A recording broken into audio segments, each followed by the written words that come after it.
بسم اللہ الرحمن الرحیم۔ السلام علیکم ناظرین اکرام، اردو جینکس پر آپ کو خوش آمدید۔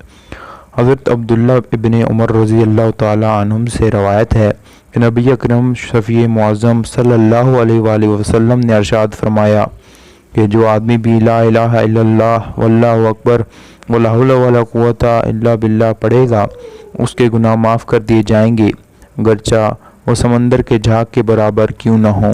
اور مستدرک حاکم کی روایت میں سبحان اللہ اور الحمدللہ کا اضافہ بھی ہے، یعنی جو آدمی لا الہ الا اللہ واللہ اکبر سبحان اللہ والحمدللہ ولا حول ولا قوت الا باللہ یہ کلمات پڑھے گا، اس کے سارے گناہ معاف کر دیے جائیں گے، اگرچہ اس کے گناہ سمندر کے جھاگ کے برابر کیوں نہ ہوں۔ پیارے دوستوں، یہ جو کلمات ہیں سبحان اللہ، الحمدللہ، اللہ اکبر، لا الہ الا اللہ ولا حول ولا قوت الا باللہ، ایک حدیث میں ہے کہ افضل الکلام بعد القرآن، کہ قرآن کے بعد سب سے افضل ترین کلمات یہ ہیں۔ ایک حدیث میں ہے کہ اطیب الکلام، سب سے پاکیزہ کلمات یہ ہیں، اور ایک حدیث میں ہے کہ خیر الکلام یعنی سب سے بہترین کلام یہ ہے۔ ایک حدیث پاک میں حضرت ابو سعید خدری سے روایت ہے کہ نبی اکرم صلی اللہ علیہ وآلہ وسلم نے ارشاد فرمایا کہ باقیات الصالحات کو کثرت کے ساتھ پڑھو۔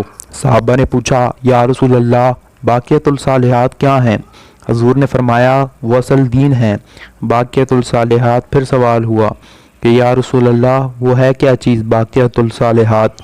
تو پاک پیغمبر نے فرمایا اللہ اکبر، لا الہ الا اللہ، سبحان اللہ، الحمدللہ، ولا حول ولا قوت الا باللہ، یہ ہیں باقیات الصالحات، یہ ہیں اصل دین۔ اور ایک حدیث پاک میں ہے کہ ان کلمات کے بارے میں فرمایا کہ یہ جنت کے خزانوں میں سے خزانے ہیں۔ اور میرے دوستوں، یہ کلمات باقی تمام کلمات کے سردار ہیں۔ محدثین نے لکھا ہے کہ جو آدمی ان کلمات کی کثرت کرے گا، جس طرح یہ کلمات سب سے زیادہ اللہ کو محبوب ہیں، تو ان کو پڑھنے والا بھی اللہ کا محبوب ہو جائے گا۔ جس طرح یہ کلمات تمام کلمات کے سردار ہیں، تو جو آدمی ان کلمات کو کثرت کے ساتھ پڑھے گا، اللہ تعالیٰ اس کو جنت میں سرداری عطا فرمائیں گے۔ اللہ تعالیٰ آپ کے لیے آسانیاں پیدا فرمائے۔ ویڈیو اچھی لگے تو لائک، اور اسی طرح کی مزید ویڈیوز دیکھنے کے لیے چینل کو سبسکرائب کر لیں۔ شکریہ۔